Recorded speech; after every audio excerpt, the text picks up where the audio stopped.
So hey, listen, if I burst into tears, don't mind me. I really lost like somebody that I've known since I was 8 years old. I've always seen him as an uncle, but he always treated me as a friend. I've always seen him as a legend, as a hero of music, and he always treated me as equal. And he inspired me to treat people who are smaller than me as equals as well. So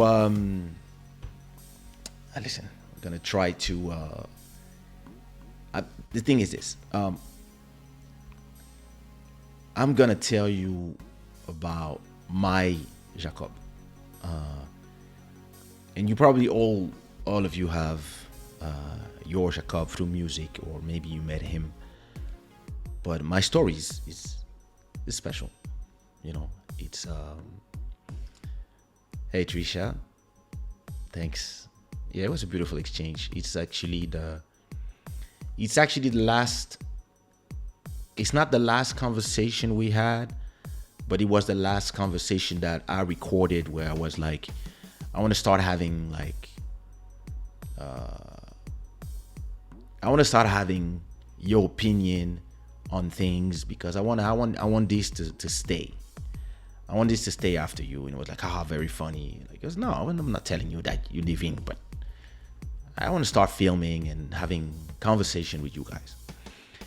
And so that was shot in Portugal, in Lisbon, when he came to shoot a music video with Tufan. So that was 2019. So that was 2 summers ago. And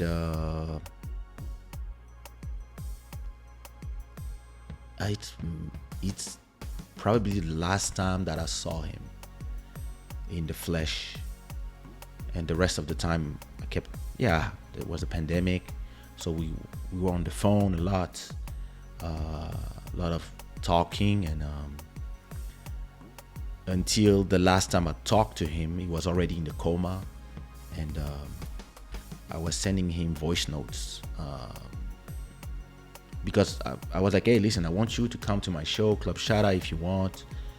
If you're in Guadeloupe, it's even better because it's gonna be early for you, so you can come. It's gonna be afternoon for you, or maybe early evening, and it's gonna be late for me, so it's cool. You know, you won't be tired. But I mean, he's a night guy. But and he was like, yeah, of course. Just tell me when. And I was like, yeah, listen, let's try to do it these days. And then he was like, I'm preparing some shows, and as soon as I'm free, or I'll do it. And then so and I also invite him on a song for my upcoming album,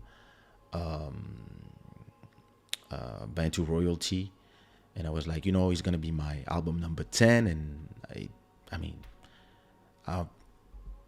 is it too much to ask you to come on a song? And he was like, oh yeah, sure, but I want to be on something new. So I had a song prepared to do with him. Because of the pandemic, I was like, soon as the borders open, I will come to Paris, or maybe I fly you to Portugal, or maybe we can meet in the West Indies whenever. And we record this song, and so I sent him a voice note on his WhatsApp 10 days ago, and I told him, I always call him Père. So I was like, Père,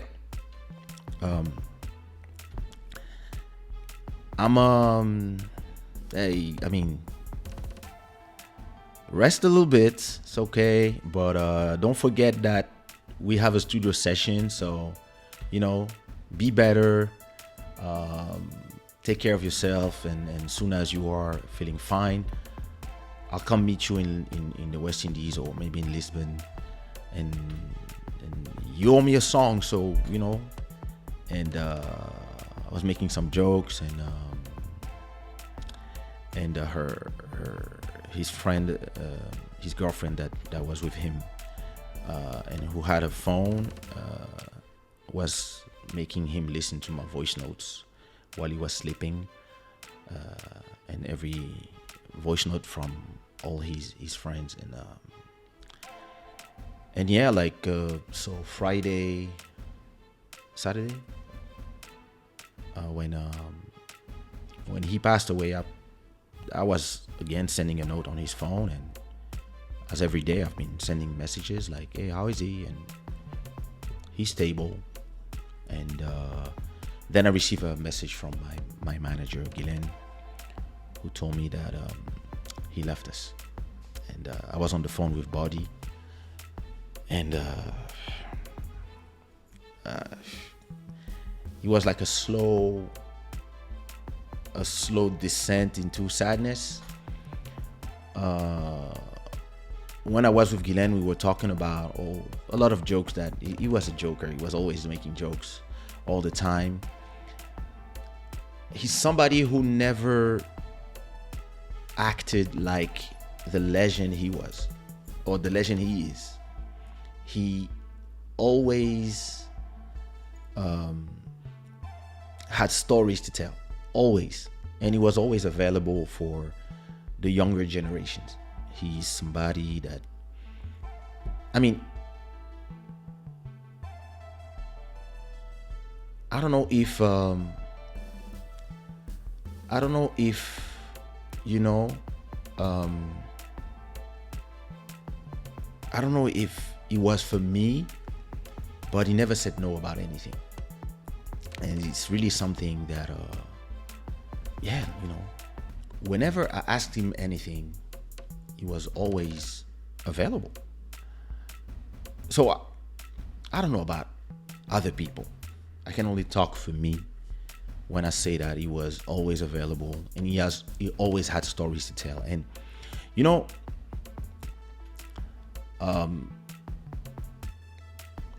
we could be in the back of a bus, of an old bus in Brazzaville, and me, I'm like, yo, how can you put somebody like Jacob in a bus with everybody? He should be in the Mercedes and whatever, and me too. And him, he didn't care. He was there laughing and talking, telling stories. Sometimes I remember